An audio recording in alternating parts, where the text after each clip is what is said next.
আরে মিতু, আসসালামু আলাইকুম। ওয়ালাইকুম সালাম। তুই সুজন কই পেলি? বাবা, আমি সুজনদের বাড়িতে গিয়ে সুজনকে নিয়ে এসেছি। সে আমাকে বলছে যে রিক্সা চালানো বাদ দিয়ে যদি আমাদের বাড়িতে কাজ করে তাহলে নাকি তার সংসার চলবে না।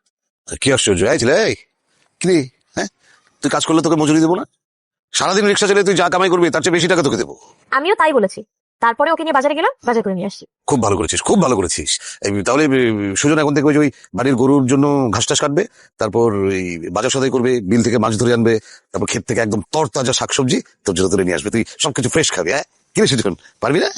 কাকা, কাজ করতে যেহেতু রাজি হয়েছি, পারবো না কেন? আমি তো কামলা মানুষ, সব কামই আমি পারি। একদম ঠিক কথা বলেছিস, একদম ঠিক কথা বলেছিস। আরে কাজের লোক, কাজ না করলে খাবে কি? কাজ করেই তো তাকে পেটের ভাত জোগাড় করতে হবে। বাবা, কথাগুলো এভাবে না বললেও পারতে। মানে সুজন কাজ করে ঠিক আছে, তাই বলে তো তাকে এভাবে কটু কথা বলার দরকার নেই। ও আচ্ছা, ঠিক আছে। আমার যদি ভুল হয়ে থাকে আমি দুঃখিত সুজন। আমার কথা যদি মন খারাপ করে থাকো তাহলে আমি সরি। আসলে কি করবো, দীর্ঘদিনের অভ্যাস তো ছাড়তে পারি না। তাহলে সুজন এক কাজ করে, যে এই বাজার সাথে গুলো ওই রান্নাঘরে রহিমার মার কাছে দিয়ে দে, বলবি খুব সুন্দর করে রান্না করতে, আর মাছের মাথা দিয়ে মুড়ি ঘন্ট করতে বলবি। হ্যাঁ, আমি তার বাইরে যাই। স্যার,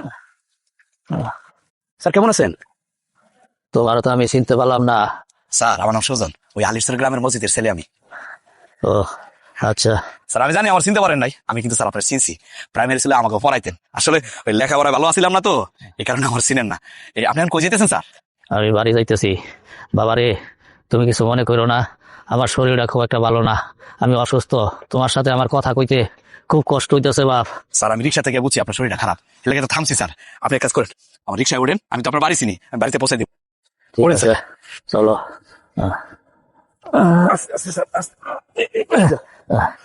স্যার একটু ধরে বসেন স্যার। স্যার আপনি বলেন, আমি নামাইতেছি। আস্তে আস্তে আস্তে আস্তে যান স্যার।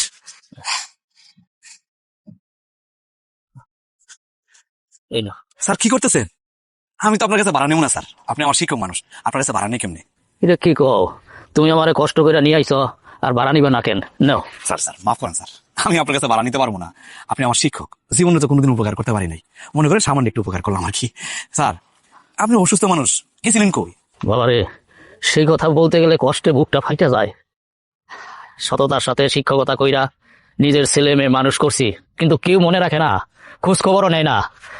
আমার এক ছাত্র ডাক্তার হইছে, তার কাছে অসুস্থ শরীর চিকিৎসা নিতে গেছিলাম। আমারে ডাক্তার কইলো টাকা ছাড়া নাকি সে চিকিৎসা করবো না, না কইরা দিছে। কি কোন স্যার, চিকিৎসা করাই না করে দিছে? এত টাকা দরকার? এমন অমানুষ আছে নাকি দুনিয়াতে? স্যার আপনি এক কাজ করেন, আমার লগে চলেন, আমি নিজ খরচে আপনার ডাক্তার দেখাবো। স্যার চলেন। বাবারে, তোমার কথা শুনা আমি খুব খুশি হইলাম।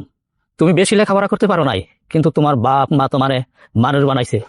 অনেকে শিক্ষিত হইয়াও মানুষ হইতে পারে না। সালাম আলাইকুম স্যার। ওয়ালাইকুম সালাম।